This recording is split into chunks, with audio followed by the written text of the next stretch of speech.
તો એક મેસેજ સરસ આપણને મળે છે આમાં બહુ સરસ રીતે કે prove your good potential without hurting others and be egoless. આ જો આ ત્રણ વસ્તુ ભેગી આવશે, prove your good potential without hurting others and be egoless. બરાબર છે? ફરીથી તમને કહું, પ્રૂવ યોર ગુડ પોટેન્શિયલ. તો આપણામાં ગુડ અને બેડ બે પોટેન્શિયલ હોય છે. કોઈ આપણને પડકારે, કોઈ આપણને લલકારે, એટલે આપણે પ્રૂવ તો કરવાનું આવે, પણ પછી બધામાં નહીં.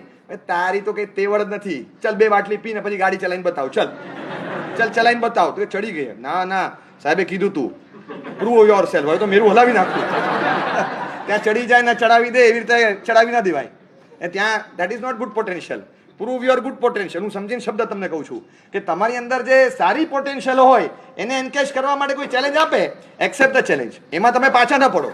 જો પહેલા નંબરમાં કોઈ પણ ચેલેન્જ આવે ને, you have to be prepared to face the challenge. ઘણા એસ્કેપિસ્ટ હોય, ભાગે. કોઈ ચેલેન્જ આવે ને પહેલા જ ભાગતા જાય. આ કોઈ આપણને પૂછે કે તમે એજ્યુકેશન મિનિસ્ટર થાવ તો શું કરો, તો કે હું એક્ઝામ કાઢી નાખું, માસ પ્રમોશન. કેમ તો કે સીએ સુધી બધાને પ્રમોશન. 1 વર્ષ ભણ્યો એ જ એક્ઝામ છે ભાઈ. 12 મહિના સુધી આટલા જાડા ચોપડા ઉપાડીને ફરવું, આ તો હવે અમારા જેવાને ઉપાડી 9 મહિના મમ્મી ફર્યા હતા એના જેવું છે, ખબર છે? આ તો 9 મહિના સુધી ફર્યા, અમે 12 મહિના ચોપડા ઊંચીને ફર્યા છે, અને અમારા કરતાં ચોપડાનું વજન વધારે છે. અને આવા જાડા ચોપડા, એવા 6 અને 8 સબ્જેક્ટ આ લઈને ફરવાનું. આ ખાલી એક વાર આમ પાવના ફેરવી, ખાલી વાંચવાના નહીં, ખાલી વારાફરતી ફેરવે ને તોય હાથ દુખે છે ત્યારનો. જો એટલી વાર તો આમ કરવું પડે છે, હાથ દુખી જાય છે. એવા પાના છે, આવા જાડા ચોપડા છે, અને કાઢી નાખવાના. એક્ઝામ હોતી હશે, જે પ્રેશર આવે ને, ફેસ ધ ચેલેન્જ. રેડી નથી હોતા આપણે, એક્સેપ્ટ કરવા માટે રેડી નથી હોતા. Face the challenge. ખાલી ફેસ નથી કરવાની, દેન એક્સેપ્ટ ધ ચેલેન્જ. 3rd સ્ટેપમાં આવે ચેલેન્જ ધ ચેલેન્જ, અને 4થા સ્ટેપમાં આવે વિન ધ ચેલેન્જ.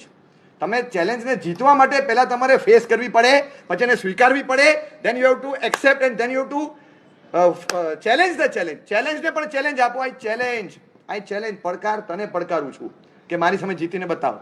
અને then you have to win the challenge. Ultimately 4થા સ્ટેપમાં you have to win the challenge. પણ એ સારી પોટેન્શિયલને જ્યારે પ્રૂવ કરવાની આવે ત્યારે, ખોટી પોટેન્શિયલમાં આપણે મેદાનમાં આવવાનું જ નહીં.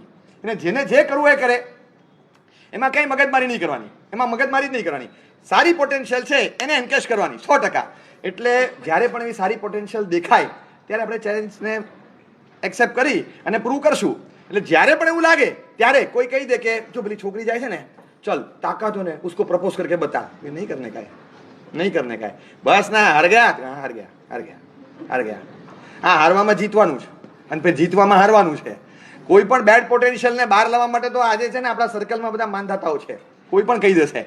MBA થયેલો છોકરો છે, કંપનીના મેઇન બોસને ફોન કરે છે, પછી HR ડિપાર્ટમેન્ટમાં ફોન કરે છે, વાત કરે છે, સર MBA ક્લિયર કર્યું છે, ફલાણી યુનિવર્સિટીમાંથી બોલું છું, ત્યાંથી આવ્યો છું, મારું મેરિટ કાર્ડ આ ચીજનું છે, આ મારી પેલી રિઝલ્ટ શીટ છે, અને સર એપ્લાય કર્યું છે, મને જવાબ જોઈએ છે આપની કંપનીમાં જોબ માટે. એટલે કીધું કે સોરી, તમારી ઈગરનેસ સારી છે, પણ અત્યારે અમારે ત્યાં કોઈ વેકેન્સી નથી આ સીટ માટે. અને તમારું જે કે નહીં sir, it was my dream કે આપની કંપનીમાં જ મારે પહેલાં વાત કરવી છે, અને પહેલો જોબ મારે ફર્સ્ટ એક્સપિરિયન્સ આપની કંપનીમાં જોઈએ.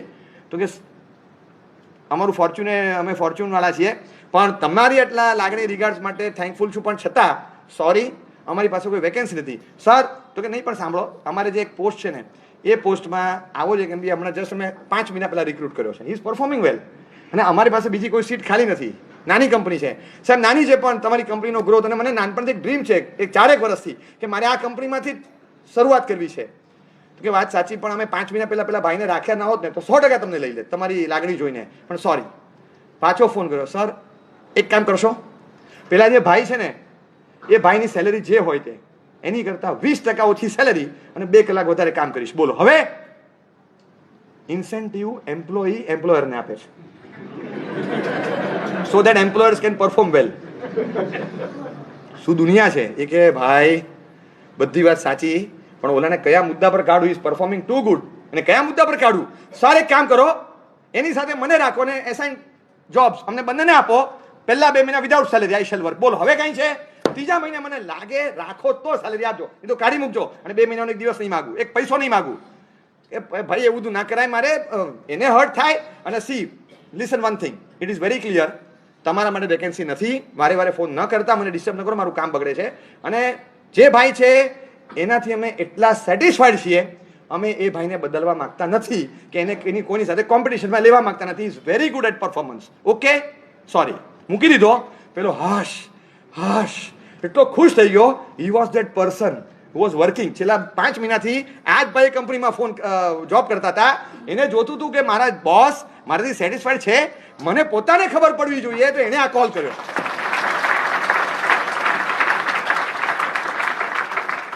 મેનેજમેન્ટ તો આને સેલ્ફ એસ્ટિમેશનનો પાર્ટ કે છે, પણ ધીસ ઇઝ સેલ્ફ એપ્રુવલ. એને પોતાની રીતે એક એપ્રુવલ મળ્યું કે yes, I am performing well, because હવે મને પ્રતીતિ થઈ કે મારા બોસ મારાથી ખુશ છે, કન્ટેન્ટ છે. એકવાર લો તો ખરા, કોઈક વાર આપણે જાતને તો પૂછીએ. હું મારી જાતને પૂછું કે મારા વડીલો કે મારા ગુરુ મારાથી સેટિસ્ફાઈડ હશે? તમે પૂછો કે તમારા મા બાપ તમારાથી સેટિસ્ફાઈડ હશે? જે પરણેલા હોય પૂછો કે તમારા વાઈફ હોય તો એના હસબન્ડ એકબીજાથી સેટિસ્ફાઈડ હશે એકબીજાથી સેટિસ્ફાઈડ? આમ કેટલી વાર હેરાન પરેશાન થતા હોય. મજાકમાં હાસી મજાકમાં લોકો બોલતા હોય કે મારી પત્ની ખરેખર દેવી છે, દેવી. બીજા કે મારે દેવી છે, કોઈ લેતું નથી. તારે દેવી છે, મારે દેવી છે, પણ કોઈ લેનાર નથી. સમજ્યા તમે? એટલે એટલા હેરાન થતા હોય. હવે આ સેલ્ફ એસ્ટિમેશનના પાઠમાં નાખો તો કોઈને સર્ટિફિકેટ મળે એમ નથી. એક પુત્ર તરીકે, એક પતિ તરીકે, એક પત્ની તરીકે, એક એમ્પ્લોય તરીકે, એક જૈન તરીકે મને લાગે છે કે આઈ એમ પરફોર્મિંગ વેલ. જે રોલ પર હું છું એ પૂછે. સેલ્ફ એપ્રુવલ તો લો. You have to prove yourself at certain stage. તમારે પ્રૂવ કરવું પડે. કેટલીક વાર પબ્લિક એપ્રુવલ લેવું પડે.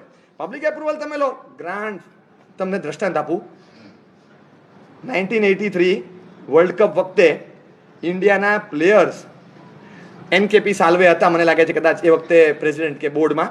એમને પાસ આપવામાં આવ્યા, અને પાસ આપવામાં આવ્યા. પાસ પર જે લખાણ હતું ને એ ભાઈ અંદર ગયા. ત્યારે માનસિંહ હતા, ત્યારે પેલા મેનેજર હતા, એ અંદર ગયા અને પૂછે છે કે સર કે આ પાસ એક્સેપ્ટ લોર્ડ્સ, બધે એન્ટ્રી પાસ છે પણ એક્સેપ્ટ લોર્ડ્સ?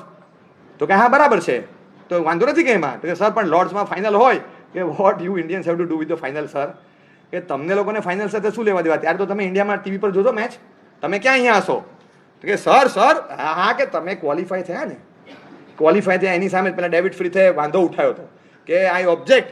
ઇન્ડિયાને કઈ રીતે તમે એનો ડિસ્મલ રેકોર્ડ જુઓ તમે, એને તમે વર્લ્ડ કપમાં ક્વોલિફાય થયા લીગમાં રમવા માટે, એમાં એને વાંધો હતો. આખો આર્ટિકલ લખી નાખ્યો. આ ઇન્ડિયન્સ વાળાની તો ફજીથી અંડરડોગ્સ એટલે હદવાર ના કરતા હતા કે આને ક્વોલિફાય ન કરાય. They are not worth to play in England. આને કઈ રીતે લવાય? અને એ લોકોને ટિકિટ્સ ના આપે કે નહીં મળે ટિકિટ્સ. તો કે સાહેબ ઓકે, પાસ ના આપો, આ આપો, પે કરીને. કે નહીં, કશું જ નહીં. પછી છેલ્લે હસ્યા અને કીધું કે okay, we will issue the pass on that grand day when you accomplish the final. Okay જાઓ, તમે ફાઇનલમાં આવશો ને એ દિવસે તમને પાસ આપશું. એ વર્ષે, આ વર્ષે જવા દો, હવે ભૂલી જાઓ. અને ગયા. ઇન્ડિયન્સને લાગી આવ્યું સર આપણને ટિકિટ ના આપે, કંઈ વાંધો નહીં. અને ઇતિહાસ ગવાહ છે કે ટિકિટ્સ વગર ફાઇનલમાં રમીને બતાવ્યું. એ કે ટિકિટ ના આપે અને તો ફાઇનલમાં ન જવાય એવું કોણે કીધું? ટિકિટ ન આપે તો ફાઇનલમાં ન જવાય લોર્ડ્સમાં એવું કોણે કીધું? ટિકિટ્સ આપે એ સીટ પર બેસશે, વગર ટિકિટે પીચ પર જશું અને જીતીને બતાડશું. દે પ્રૂવ, પબ્લિકલી અપ્રુવલ લઈ લીધું કે તમે અમને શું હરાવો. હવે એક સ્પોર્ટ્સની લેંગ્વેજમાં નાનકડા વર્ધમાનની ઉપર કોકે શંકા કરી તો પ્રુડેન્શિયલ નામનો આખો બધો મેરુ પરો હલાવી નાખ્યો. વેસ્ટ ઇન્ડિઝ વાળા જે રીતે રમતા હતા એ જોઈને પેલા એમ લાગ્યું 3, 4, 5, 7, 10 ઓવર બસ પતી ગયું. આ 10 ઓવરમાં પૂરું કરી નાખશે. આની સામે તો કંઈ ક્યાં મેદાનમાં પડવાનું? એ જે હાઈ પાવર્ડ બેટરી હતી એની સામે રમવાનું હતું. અને આ બધા ભેગા મળીને ઓલા 3 ને પહોંચી ન વળે એવા હતા. છતાં પણ આપણા એના 2 બોલર આ બધાને પૂરા કરી નાખે અને આપણા બધા બોલરને 2 બેટ્સમેનો પૂરું કરીને જોડી નાખે એવા હતા. કોઈ મેચ નહોતી, પણ છતાં જે રીતે રમ્યા હતા એ એપ્રુવલ હતી. એક અલગ પાર્ટમાં પબ્લિકલી એપ્રુવ કરવી પડે. તમારી પોટેન્શિયલ તમારામાં હોય, don't just speak on, prove your self. તમે બોલો. આપણે ઘણી વાર એવું કરતા હોઈએ કે તમને ખબર નથી, હું બધું કરી શકું છું. કે હમણાં તારી તેવણ, મારે બધું આવડે છે, મને બધું કરી શકું છું. આમ બોલીએ તો ફાંકો એવો મારીએ કે આપણને એમ લાગે કે ઇન્ફોસિસ મારી સાથે ભાગીદારી કરવા માંગે છે. ફાંકા તો એવા મારતા હોઈએ. પણ prove yourself, don't utter a word. તમે તમારી રીતે બોલો, તમારું પરફોર્મન્સ બોલશે. હા, let your work speak instead of you. આપણે ના બોલીએ, આપણું પરફોર્મન્સ બોલશે. મારું સામે એ જ કર્યું. એમને કંઈ એક શબ્દ નથી કીધો. કેમ ભાઈ આ ટેણિયાને જોઈને શંકા પડે મનમાં? ખબર નથી હું મહાવીર સ્વામી છું, 24મો તીર્થંકર છું, ભાન નથી પડતી? આવું વિચારાય? ગાંડો થયો છે? હમણાં એક મારીશ ને ફૂગાની જેમ ફૂટી જઈશ. કશું બોલ્યા નથી. હું જે બકબક કરું એવું ભગવાન ના કરે. ખાલી આમ અંગૂઠો કરીને મેરું ધણ એવો હલાવ્યો. સોરી સાહેબ સોરી. Prove your self. ક્યારેક સેલ્ફ માટે, ક્યારેક પબ્લિક માટે એપ્રુવલની જરૂર હોય, પ્રૂવ યોર સેલ્ફ. કેટલો સરસ આમ મેસેજ મળે છે આપણને કે at certain stage we have to prove our self. No option. Rule સ્વીકાર કરવો છે. Just amazing.